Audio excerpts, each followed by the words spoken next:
ahead and call the meeting to order, and I'll welcome all the guests. We've got a good number of guests here with us tonight, and we welcome you. And at this time, April, would you give our pledge?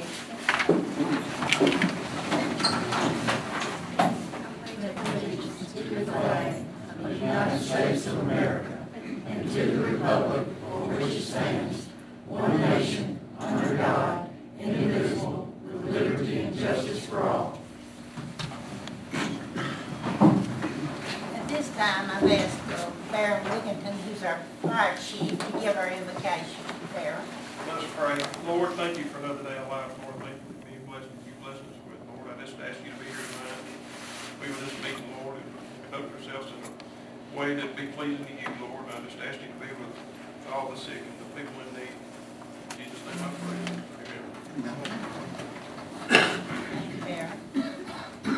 At this time, we'll hear from the public on a public hearing, and we'll just take these item by item. The first one is to rezone property the north side of Sasser Drive to R4 Manufactured Housing Subdivision, and rezone property on the northwest corner of the intersection of Sasser Drive and Buccaneer Drive to R1 Residential. This is owned by one individual, and this individual is asking, I think it's zoned now manufacturing, and he's asking it to be zoned R4, which is Manufactured Housing District, and R1, which is residential. Is there anyone in the audience that would like to comment on that rezoning? Is that the property owned by Wayne Riggs? Yes, sir. I drove out by there yesterday, and I sure can't see it be any reason for not letting him go ahead and put the manufactured housing in there. There's nothing there other than an old building with no roof on it, no windows, no doors.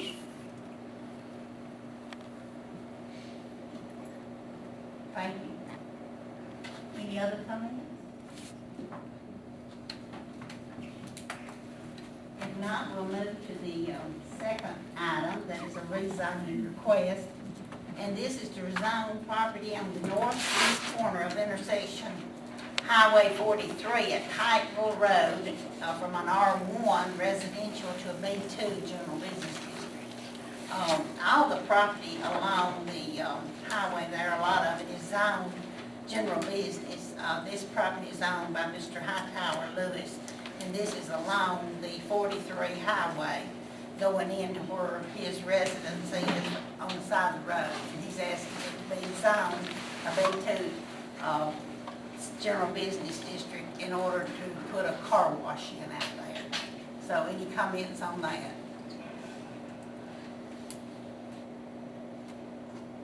Okay, thank you. And the third item on this agenda is the public hearing to hear Tobacco Express's application for a lounge retail liquor license, Class 2. And we'll get that one first, and then we'll move on to the next one, okay? I'd like to explain the word lounge, if I may. The word lounge is used to be consistent with the, when I understand the state verbiage for this kind of license. It is not a lounge, it is basically a package store. This is for off-premises consumption only, sales and then taking it off somewhere. So this will not be a place where people come in to order drinks and have them served to them. Thank you. Any more comments? What's the distance from the Church of Christ to that intersection? Is that within 200 feet? This is up on Highway 17. Oh, 17, okay.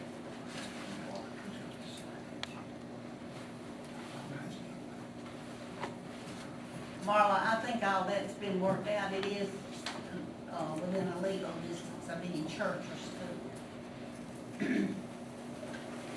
Any other comment? Well, and most everybody knows this, that it's covered by the 4-lane highway with the turning lane.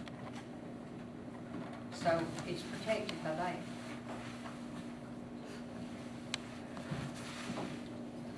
If there's no more comments on Tobacco Express, we'll move on to Max Mini Mart. Their request for a beer and retail table wine license. And Mark's Mini Mart is located across from the Yamaha College. So do I have anyone to make a comment on that? Didn't Karen Wheaton buy those buildings down there that we used to have? Isn't there a ministry going in there? Does that not receive any protection? Can I address Johnson, the distance in that area is not considered on that side of the street because it's separated by a state highway or a U.S. highway designated. So as long as it's across a numbered state highway, which that is, then the buildings on the other side of the street are not a consideration. And there are no other churches within 200 feet. No.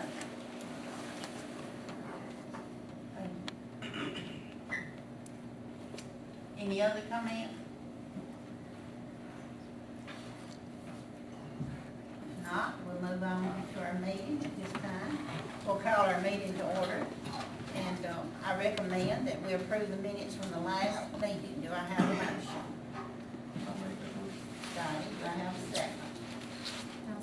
April, all in favor? Thank you. Aye. Okay, all voted in favor. Okay, the second item on the agenda is a recommendation to approve the accounts payable bills. Do I have a motion? Okay. I'll second it. Thank you. McDavid, all in favor? The ayes have it. At this time, I have a recommendation to approve resolution number 2012-10-1-A. This resolution number to approve Tobacco Express located 415 State Highway 17, Hamilton, Alabama. They've applied for a liquor license type 11 lounge retail liquor class 2 package. So, do I have a motion to? We need to change that word lounge to something else. No. That's state. I'll make that motion. Okay, April made a motion, I'll second it. and McDavid seconded, all in favor? Any nays? The ayes have it. Okay, at this time, I have a recommendation to approve resolution number 2012-10-1-B. This is a resolution to approve Max Mini Mart to, as a type 050 retail beer premise only and 070 retail table wine off premise only. And do I have a motion to approve this resolution? I'll make that motion. Francis? I'll second Okay, McDavid, all in favor? it. The ayes have it.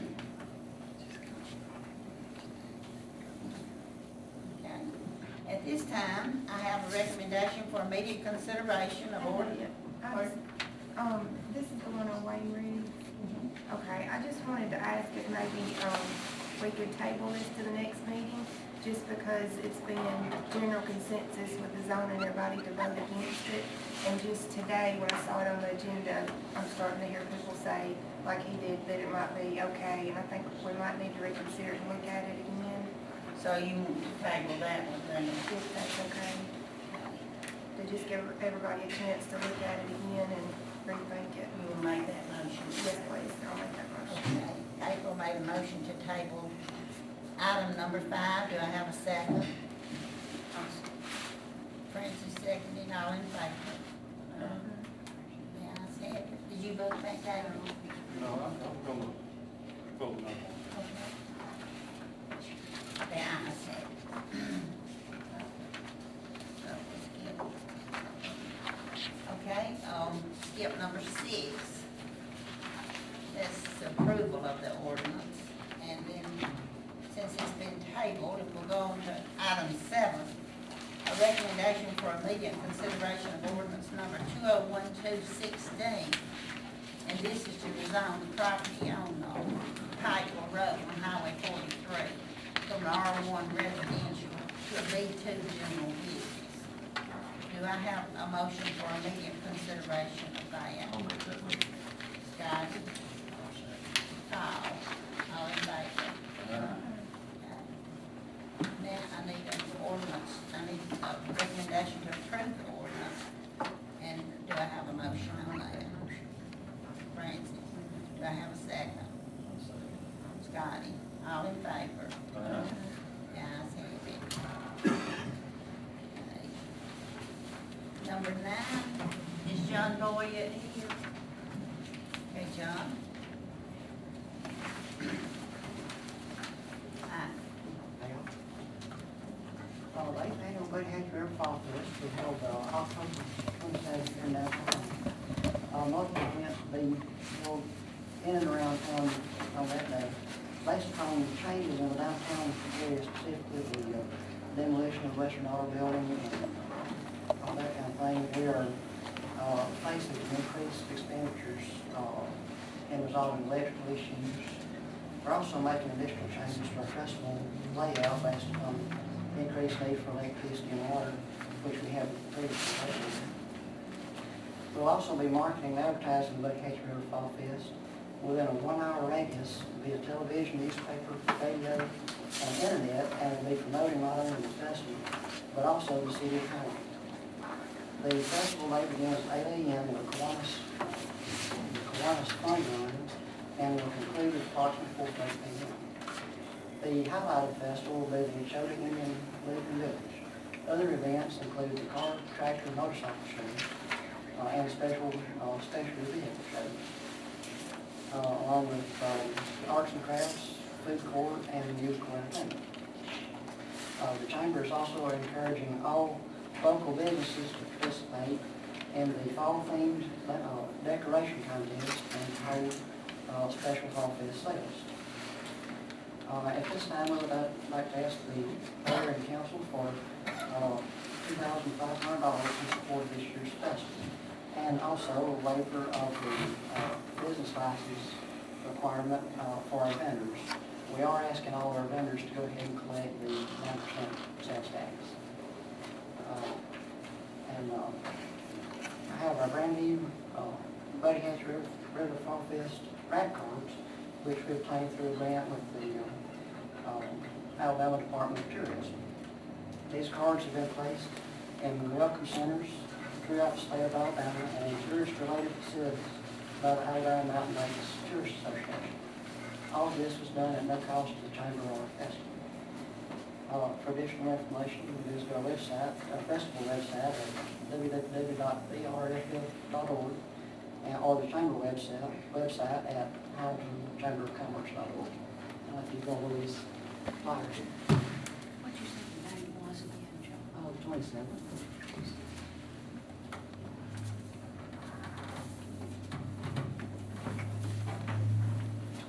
Thank you, John. Council, you've heard John Boyd's request for the city for a donation of $2,500 for the Fall Fest, and also a waiver of the fees for the vendors that come in, business license fees. Do I have a motion on that? I'd like to say something on that. With Mule Day just finishing up, everyone knows how successful that is. It's successful because the city's behind it and their people's behind it, and they've had it going for a long time. And we finally decided on, and we've had this for a good many years now, and I think we should support it and keep it going like Winfield has done in Mule Day, and hopefully in the future hours will get bigger. I'll make that motion. Make the motion to, for $2,500 and to waive business license fees for the vendors. Okay, do I have a second? I've got a question. Yes. Is that fair to the Hamilton business owners? There's people downtown all day, it helps them too. I'll second that motion. Okay, April seconded, all in favor?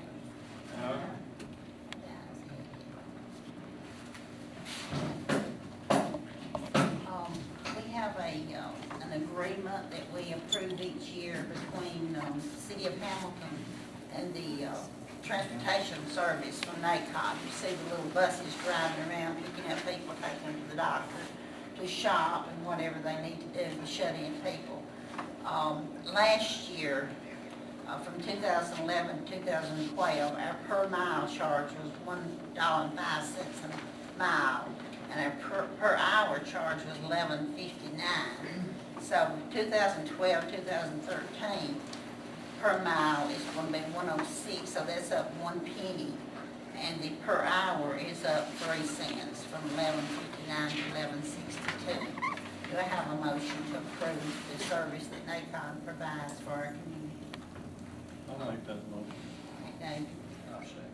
Paul? All in favor? Ayes have it. We have work going on at the Hamilton House, and it's looking good. If you drove by there and see, they've been painting and put a new roof on it, and Randy White is doing I think he had the contract to do the work, and we need to give him some money, his labor.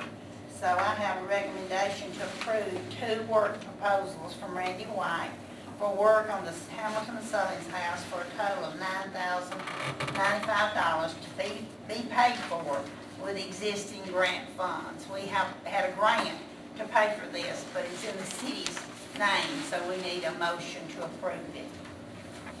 I'll make that motion. McDavid, do I have a second? Scotty? All in favor? Got a question? Yes. Was the Hamilton House required to hire an architect to make sure that that building was brought up to code? Mr. Williams, I believe you did hire an architect. Yeah. Yes, yes, sir. Yes, all in favor? David made the motion, I second. Okay. And we all vote for it. We have a resolution proclaiming October 21st to October 27th as Pro Bono Week in the city of Hamilton. Before I make that recommendation, I'm going to tell you a little bit about it. I was took back by some of the wording and some of the facts. 19.2% of the citizens in Hamilton live in poverty. Marion County, in Hamilton. 40% of the members of the Marion County legal community donate their time and talents in free legal service each year, to meet the needs of these people that cannot afford to hire someone to represent them. 40% of our legal community. That to me was just great that they would do that. So the city is being asked to educate the public about the extensive work that the Alabama lawyers are doing, donating their time to improve the lives of vulnerable members of our community. We encourage more individuals in the legal community to get involved in the pro bono work and financially support the legal aid system.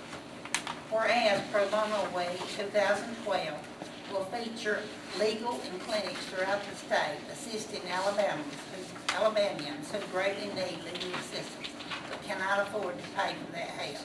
And will also feature service projects throughout the state of Alabama, helping lawyers and law students make volunteer connections with legal aid organizers serving Alabama. So therefore, the city of Hamilton does hereby proclaim October 21st, 22nd, 2012 to be Pro Bono Week and urge all Alabama residents to recognize the contribution of our legal community helping those most in need. So I make a recommendation at this time that we approve this resolution. Question? Will there be a list of the lawyers that are involved in this available through City Hall or the courthouse? I don't have a list, but I'm sure we could get a list of that, Scott. Yes, ma'am. I believe every attorney in the county will be participating in this process. Every attorney in the county will participate, he said, this way. Do I have a motion? I'll make that motion. Nate Dagan, Paul, all in favor? Yeah, I see.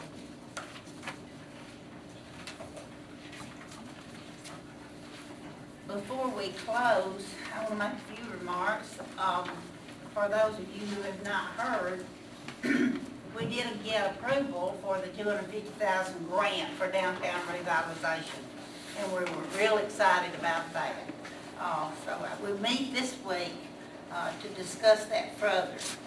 We were excited. We got a letter from Governor Bentley that we were approved for that grant. I have a few announcements that I need to make at this time. Of course, you heard from John Boyd about the File Fest, and they're needing volunteers. And so I'm sure that anybody that could volunteer to help them out, they would certainly appreciate that.